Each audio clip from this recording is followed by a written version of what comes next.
చెప్పేసి భారతదేశ రాజ్యాంగాన్ని నిర్మాణం చేసిన మహానుభావుడు బాబాసాహెబ్ అంబేద్కర్ ఆయన 134వ జయంతిని పురస్కరించుకొని ఈరోజు దేశవ్యాప్తంగా ప్రపంచవ్యాప్తంగా ఎన్నో పోరాటాలకు ఎన్నో మంచి కార్యక్రమాలకు నిలయమైన రాజ్యాంగం నిర్మాణం చేసుకుంటే హక్కుల కోసం పోరాటం చేసిన మహనీయుడు బాబాసాహెబ్ అంబేద్కర్ వారు. ఆ బాబాసాహెబ్ అంబేద్కర్ గారు అందరివాడు కాబట్టి ఈరోజు మనము ఆ రాజ్యాంగాన్ని గౌరవించుకోవాల్సిన అవసరం ఉంది. ఆ రాజ్యాంగ నిర్మాత బాబాసాహెబ్ అంబేద్కర్ను కూడా మనం గౌరవించుకోవాల్సిన అవసరం ఉంది. కాబట్టి మనం అందరం ఆయన అడుగుజాడలను నడవాలి.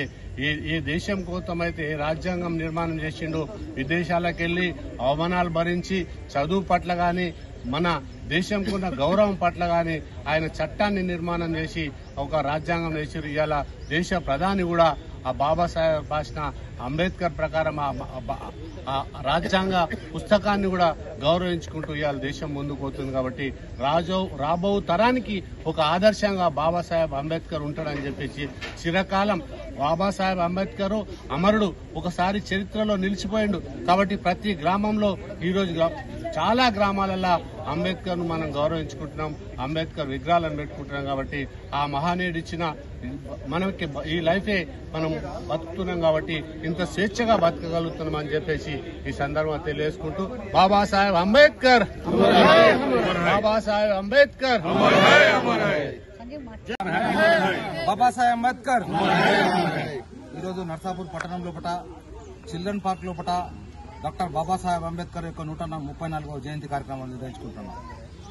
డాక్టర్ బాబాసాహెబ్ అంబేద్కర్ ను ఈ దేశ పౌరులందరికీ అయితే క్రిస్టియన్లు యేసుక్రీస్తుని నమ్ముతారో, హిందువులందరూ శివుని నమ్ముతారో, ముస్లింలందరూ మహమ్మద్ ప్రవక్తని ఎలా నమ్ముతారో, ఉమ్మడిగా ఈ దేశ ప్రజల 130 కోట్ల మందికి ఒక స్ఫూర్తిదాయకమైన వ్యక్తి డాక్టర్ బాబాసాహెబ్ అంబేద్కర్. ఈరోజు డాక్టర్ బాబాసాహెబ్ అంబేద్కర్ ఆ రోజు ఈ దేశం యొక్క రాజ్యాంగాన్ని రాసిండు కాబట్టి, రాజ్యాంగాన్ని మార్గదర్శనం చేసింది కాబట్టి ఈరోజు ప్రపంచం లోపల భారతదేశం యొక్క ప్రపంచం లోపల 3వ ఆర్థిక శక్తిగా ఎదుగుతుందంటే దానికి ఏదైతే డాక్టర్ బాబాసాహెబ్ అంబేద్కర్ రాసిన రాజ్యాంగం కారణం చేతనే ఈరోజు ప్రపంచం లోపల మనం తల గర్వెత్తుకొని తిరుగుతున్నాం. ఎందుకంటే ఈ దేశంలో నరేంద్ర మోడీ గారు వచ్చిన తర్వాత ఒక సామాన్యమైన వ్యక్తి ఈరోజు గ్రామ స్థాయిలో సర్పంచ్ గాని, గ్రామ స్థాయిలో సామాన్యులు ఈరోజు ప్రజానాయకులుగా, ప్రపంచ నాయకులుగా ఎదుగుంటే ఆ రోజు బాబాసాహెబ్ అంబేద్కర్ రాసిన రాజ్యాంగం కారణం చేతనే ఈరోజు అతి సాధారణమైన వ్యక్తులు ఈ దేశాన్ని శాసిస్తా ఉన్నారు. ఈ అతి సాధారణ వ్యక్తులు గ్రామాల్లో కూడా సర్పంచులు అవుతున్నారు.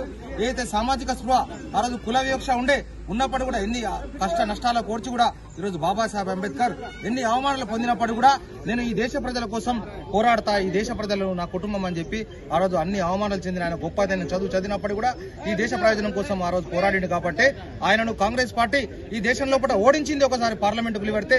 అయినప్పుడు కూడా దానికి కలత చెందకుండా ఆయన దేశ ప్రజల కోసం పోరాడింది. కాబట్టి ఈరోజు మనం అందరం కూడా బాబాసాహెబ్ అంబేద్కర్ లో అడుగు జాడలు నడవాల్సిన అవసరం ఉంది.